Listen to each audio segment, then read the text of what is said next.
Bonjour, j'ai décidé de faire une vidéo pour tout ce qui est éclairage, donc nomade et lié à un véhicule. Donc ça peut concerner moto, vélo, quad. Après, je ne suis pas professionnel, donc je vous fais part de mon expérience personnelle et des solutions que j'ai trouvées qui sont à l'heure actuelle, grâce à la technologie, satisfaisantes. Nous allons donc commencer avec la solution nomade. Donc les lampes à batterie, je vais vous présenter les différents types de lampes qui sont disponibles et le meilleur compromis. Les lampes à batterie. Difficile de faire un choix quand on voit le nombre de modèles sur internet et également difficile de se représenter la taille. C'est pour ça que j'ai pris donc les trois tailles qui peuvent exister sur internet. Donc la 3 qui est parfaite parce qu'elle est petite et légère. Si vous prenez la 4, elle est sensiblement de la même taille. Voilà. Ensuite, la 7 qui est de taille équivalente à la 5. Voilà, vous voyez, donc bien sûr, ça reste un petit peu plus gros que la 3, mais ça reste raisonnable. Et puis, celle à ne surtout pas acheter, la 9. Car je trouve qu'elle éclaire pas vraiment plus que la 7, mais elle est nettement plus grosse. Vous voyez, 9 LED, nettement plus grosse et plus lourde. Sur un casque par exemple ou sur un guidon, c'est plus délicat. Alors bien sûr, j'ai omis de le spécifier, mais toutes ces lampes, donc vous pouvez les trouver sur eBay ou Amazon, et il faut faire attention, c'est des LED CREE, XML, T6, R8 ou U2. Bref, vous marquez CREE, XML. Voilà, ce sont ces LED-là. Donc CRE, c'est un fabricant de LED, apparemment à l'heure actuelle les meilleurs au monde. Et donc ça donne un éclairage vraiment nettement supérieur aux autres. Par exemple, on va faire l'essai tout à l'heure avec une Diamond ou même une Petzl, ce serait la même. C'est totalement autre chose.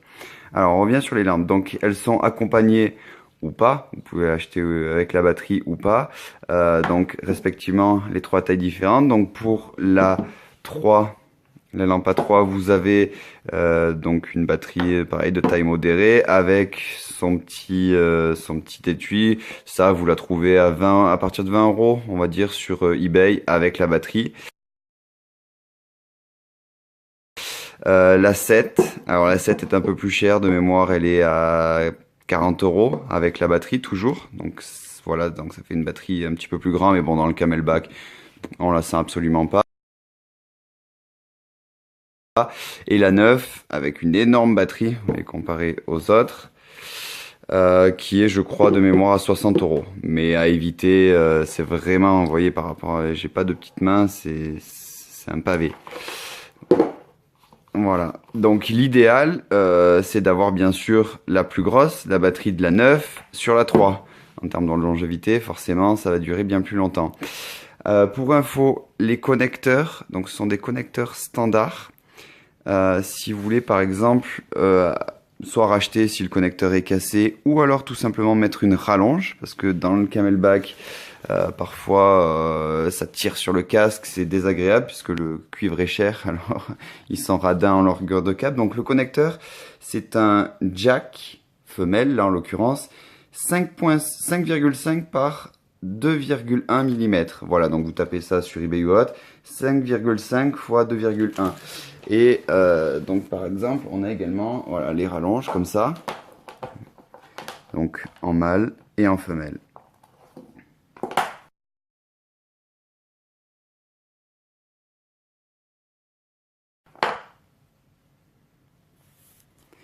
Avec la lampe, vous avez également le tour de tête, donc pour être utilisé en frontal.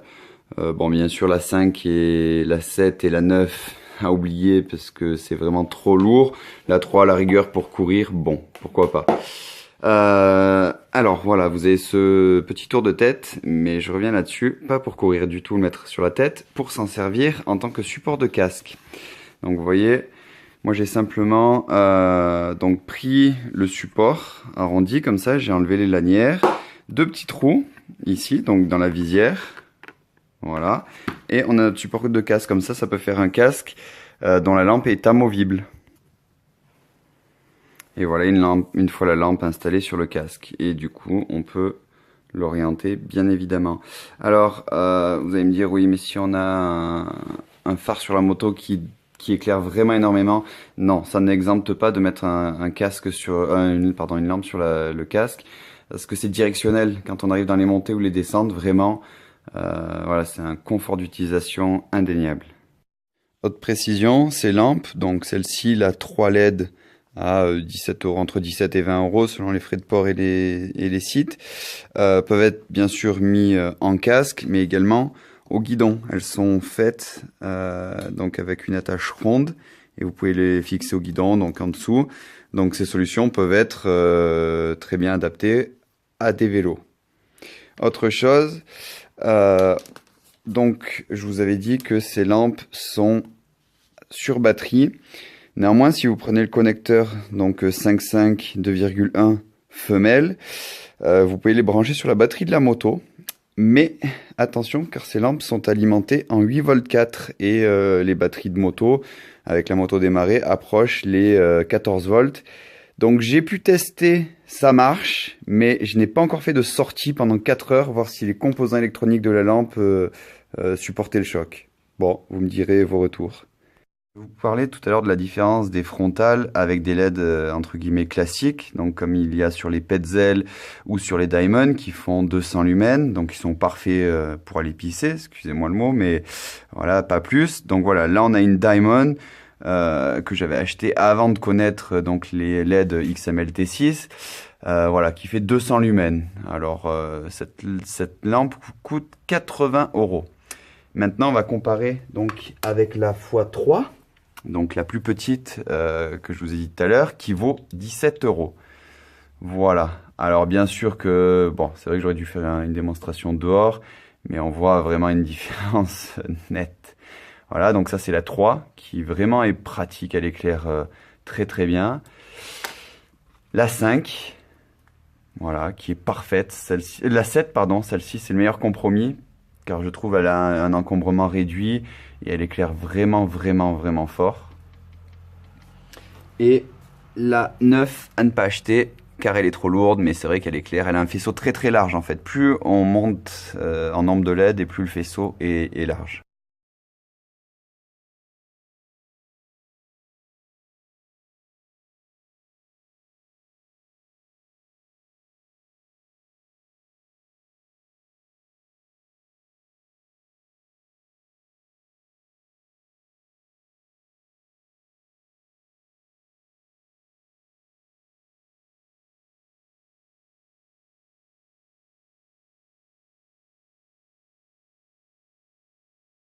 Nous allons continuer avec les lampes liées au véhicule, donc qui se sert de l'énergie du véhicule, donc soit avec l'allumage, soit avec la batterie.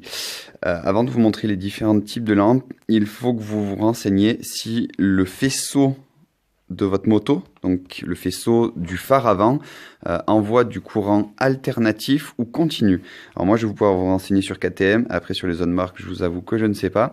Donc sur KTM, les 4 temps postérieurs à 2012, c'est du courant continu. Donc pas de souci, vous pouvez brancher tout ce que vous voulez, il n'y a aucun problème. Par contre, les 2 temps, même y compris 2015, sortent du courant alternatif. Donc par exemple, un phare xénon ou un éclairage LED ne fonctionnera pas sur le faisceau directement de la plaque phare. Autre solution, donc pour, je rappelle, les motos qui fournissent uniquement du courant alternatif dans la sortie du faisceau, vous pouvez aller sur le site Trailtech et acheter un composant qui n'est pas donné, qui coûte 59 euros pour transformer le courant alternatif en courant continu et de ce fait pouvoir faire fonctionner des ampoules LED ou bien des ampoules xénon.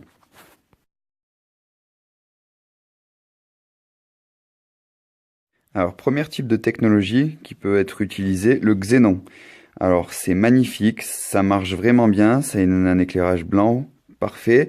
Ça s'insère, alors j'ai un petit peu bidouillé, j'ai intégré l'ampoule xénon dans le cul du cache de l'ampoule H4. Alors attention, les H4 chez KTM sont sur les vieux modèles de mémoire 2002, après ils ont abandonné pour les BA20D et ils sont revenus au H4 uniquement en 2014. Alors ça c'est simple, si vous avez une KTM 2012, vous achetez une plaque phare 2014, vous la mettez et vous avez une H4 de série. Alors je reviens donc sur ces ampoules xénon, idem, donc vous devez être impérativement en courant continu pour que ça marche. C'est parfait parce que ça utilise simplement 35 watts d'énergie, donc vous pouvez remplacer très bien votre ampoule H4 qui fait 55 watts, 60 watts par 35 watts, il n'y a aucun problème. Le seul bémol, c'est le ballast. Donc, après l'ampoule, il y a tout un système électronique et quand on fait un petit peu d'esso ou de l'enduro, j'en ai cassé. Donc, c'est pas viable à long terme. C'est pour ça que je suis revenu à une ampoule H4 classique, Philips Night Vision, qui est bien plus résistante. Autre solution d'éclairage, les phares LED. En 12 volts cette fois. Donc ça, vous voyez, c'est pas les mêmes que les frontales dont on a parlé tout à l'heure. C'est vraiment fait pour être alimenté en 12 volts. Donc on voit voilà la connexion. Donc ça, il n'y a pas de souci. Donc idem, ça, vous devez être, donc si vous le souhaitez le brancher ici, en courant continu pour que ça fonctionne. Ou alors, donc sur les KTM de temps, postérieur à 2012, je sais que ça marche, vous pouvez brancher jusqu'à 20 watts sur la batterie directement. Le moteur arrive à supporter le choc et à recharger la batterie. Si vous souhaitez un éclairage nettement plus puissant, comme celui-ci par exemple, là il fait 54 watts. Donc si vous le remplacez, la H4 par cette LED, tout va bien, pas de souci. Par contre, attention, ne mettez pas les deux sur le même faisceau. Vous risquerez de griller le faisceau électrique. Donc là, il faut tirer un fil de la batterie directement en 12 volts et alimenter directement le phare par la batterie et via un relais si vous voulez vous servir de l'interrupteur de la moto. Ça, je vous expliquerai dans un schéma.